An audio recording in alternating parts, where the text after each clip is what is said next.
ni ay mga tanghaga nga gipresentar si Kristo sa atong ebanghelyo bahin sa pagbalik niya sa iyang ikaduhang pag-anhi.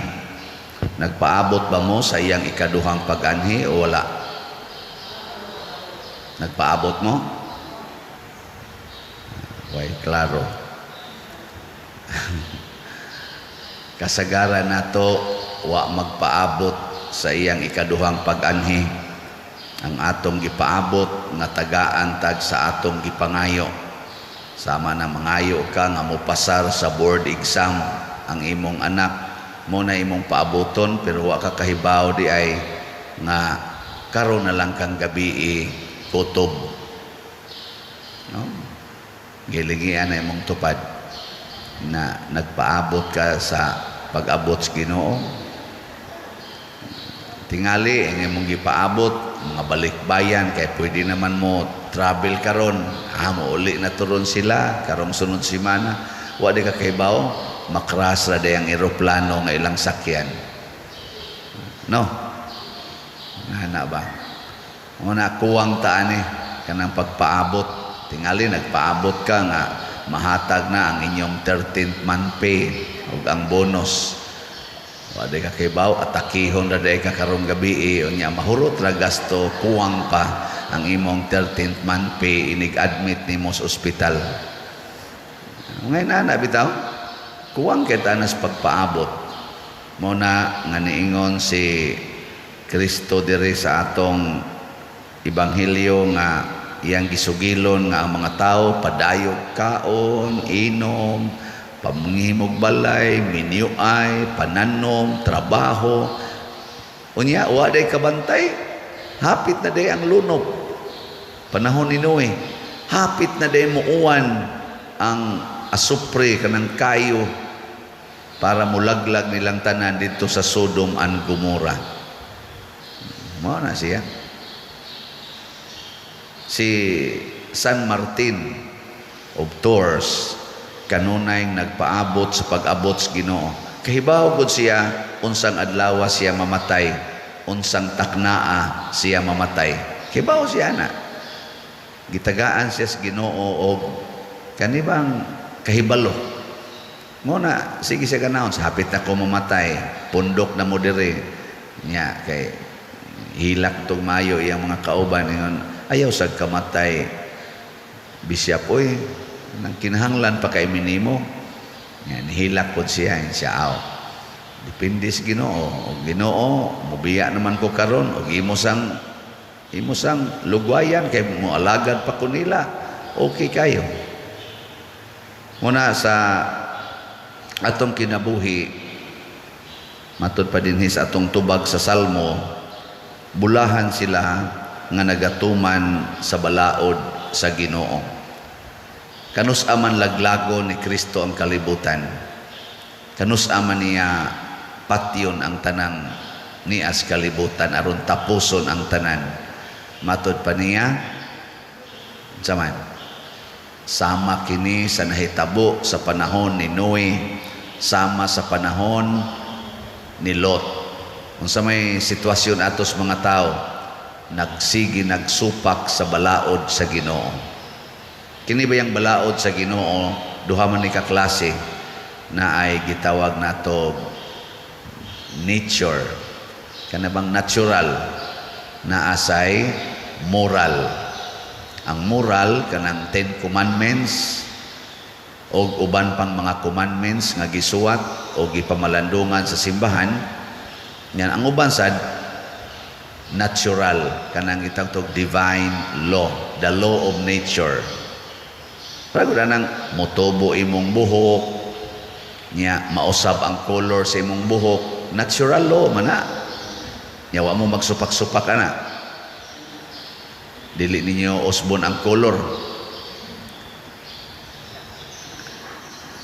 Kanagong ang mga Pilipino, brown o complexion, European, mga American o uban pa puti sad sila. Mudawat mo ana nga ang imong naong brown o imong yung papution.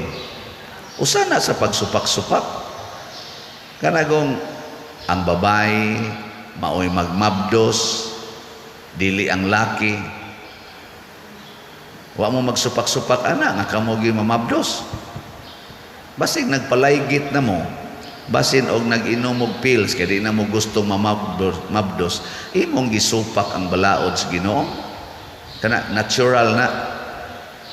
Anang ang laki mahigugma sa usa ka babae, niya ang babae mahigugma sa laki. Wa karon maghimo og supak-supak, nagaunay na. Laki na og laki, babae na og babae.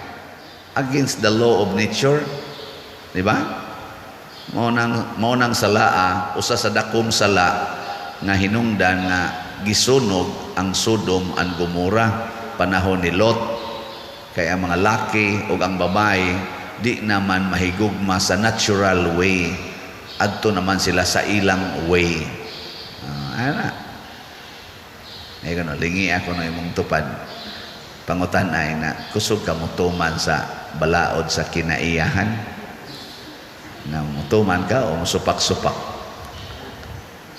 Para na imong kilay mag-anam gyud nagkakatag, di ka nimo badlisan. Kaya mahadlo ka tan-awon nga katag kay kag kilay. Nga natural ba yan na? Kana bang inana ba? Mahadlok ta usahay mutuman sa law of nature. Dili sad ta kamaong mo preserve sa balaod. Sama anang di gyud putlon ang kahoy kay mag flash flood. Mag-illegal laging gyud. No. Na flash flood. Naa hinooy karsada nga giway dining, dili hinon putlon ang kahoy nga may sod nga karsada nga makabangga man diha sa mga sakyanan. Di hinon putlon. Pero kadto nung mga kahoy tuas bukid, ipaputol haron mo flash flood. Di patay tuas ubos. Ni asay karsada nga gianan, di sad kuhaon ang mga, di sad i-clearing ang mga kahoy nga ni encroach aron sad mga bangga. Patay kita. Ay, tinarong pa ka na o ato na lang ng balaod. May pakaibata mo butang-butang, safety first. Oy, safety first. Wa gyud kunoy kinahanglan, wa gyud kunoy obstruction diha sa mga national highways. O niya, ang kanang kahoy nga akasya ni sud nga riskarsadag mga 1 meter o say 2 meters pa, anha man sad mo parking ang sakyanan kay di man agianan, di na nay obstruction. Hain naman diha ang balaod nga safety first. Pila nakabuk na nga matay tungod anang mo encroach ang kahoy. Pero di putlon, pero naay mo open og subdivisions, mga akasya putol dayon. Naay mo open og subdivision tus bukid bungkag hasta mga bato, mga kahoy, way ni badlong. Di ba? Basig kita na lang ba mo'y naghimuhimog balaod. Nga sunod dayon kaning moral law. Connected sa siya sa natural law. Kung sa may moral law, higugmaa ang imong kaaway. Come on, higugma mo na. Nituman mo anang balaora. Na doko-doko lang. Ihatag ang tanan ngadtos mga kabos, ay mo pagsigig tigom og kwarta dinhi sa kalibutan, tigom og kwarta dito sa langit. Tuman mo na. Nga sige kurog hangyo nga palit mog slot og mahigugma mo nako kay birthday man nako kung makaabot ko karong November 24, birthday man nako, ayaw ko nyo tagai og in kind cash gyud, pero in the form of buying slots. Kamong tanan nga nakauyon aning akong pagkapari, palit mog slot, isip inyong birthday gift. Nanabi ako'y ubay-ubay na dawat niya, moingon sila, Father, ako ning birthday gift nimo 2,000. Kasi uban, Father, mag-birthday gift ko nimo 25,000. Nanay, dako-dako gyud ang atong slot. Ang atong dopes niabot ng atong halin as of yesterday og 10,258. So salamat kayo. Nagtuman mo sa moral law.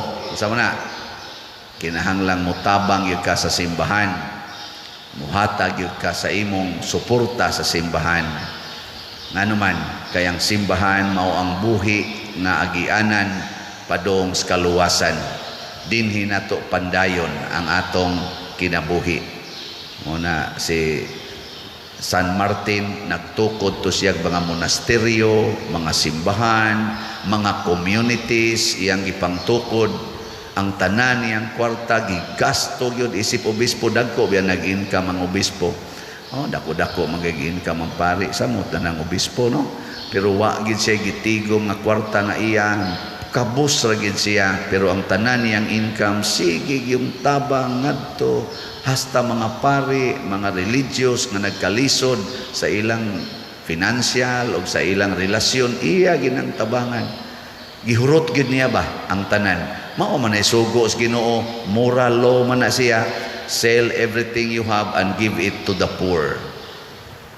Nang mingon ko tukuro ni natong atong kumbinto, nya kamong tanan nga nahigugma sa akong pagkapari, mupalit mo slot gikan karon hangtod November 24, hurot na ning 44,742 na malaning kuwang.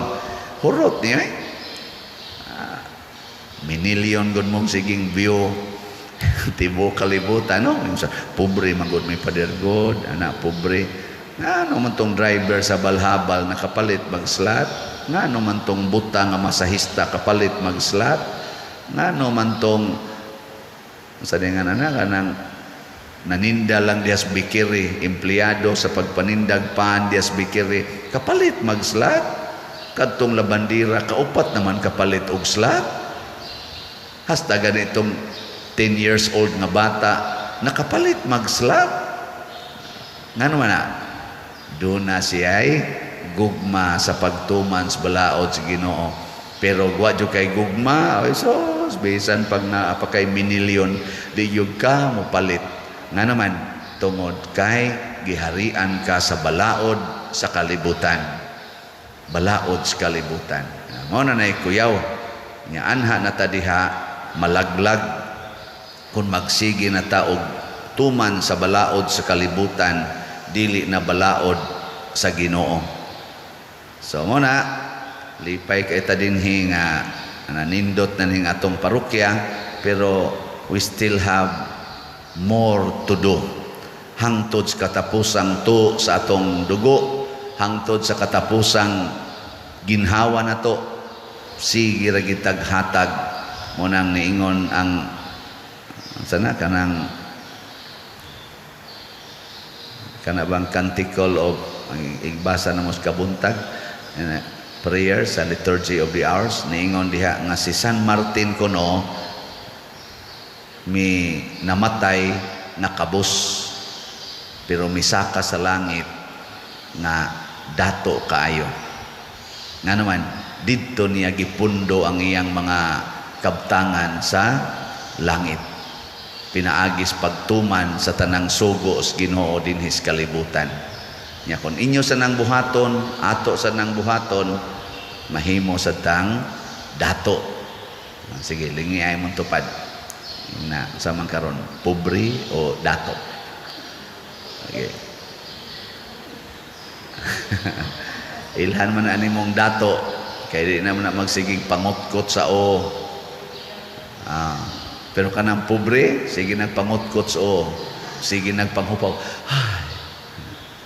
Ay, kaproblema gyud ana. O na pobre. Pero kanang dato, relax na kay na, yahay na kay na. Una naaroy mga bilyonaryo di na hapit katog. Nasay way kwarta, hagok lang, way kaon, ingoy abla gamay, atog dayon. Nga naman, dato man sila. Relax, contented. Naaroy daghan kayo, nindot kay trabaho, pero hapit na sa noon naputo sa utang. Wa na'y hapit sweldo kay naputo sa utang. Naasay kargadora pero nakatigom. Depende gina sa atong pagsunod sa Ginoo. Naasay pare nga daghan kayo kolekta, sige ingon way kwarta. Naasay pare nga wa gani assignment nga tarong, sige panghatag ngadto mga kabos, daghan kay natabang. Na amang gani mga madre, ari pamutabang sa pare, hatag og mga ang pare nung sige kolekta wa gyud kahatag sa madre. Nabali ba? Pare na nang sighatag sa pare. Ang madre na sighatag sa pare. Ang madre, wag na kadupa-dupa, wag na ikolekta kada adlaw. Pero sige lag-alagad. Hasta daghanag ikahatag. O na, unsa may question, ang atong pagsunod sa Ginoo. Manindog na ta katong sunod sa Ginoo.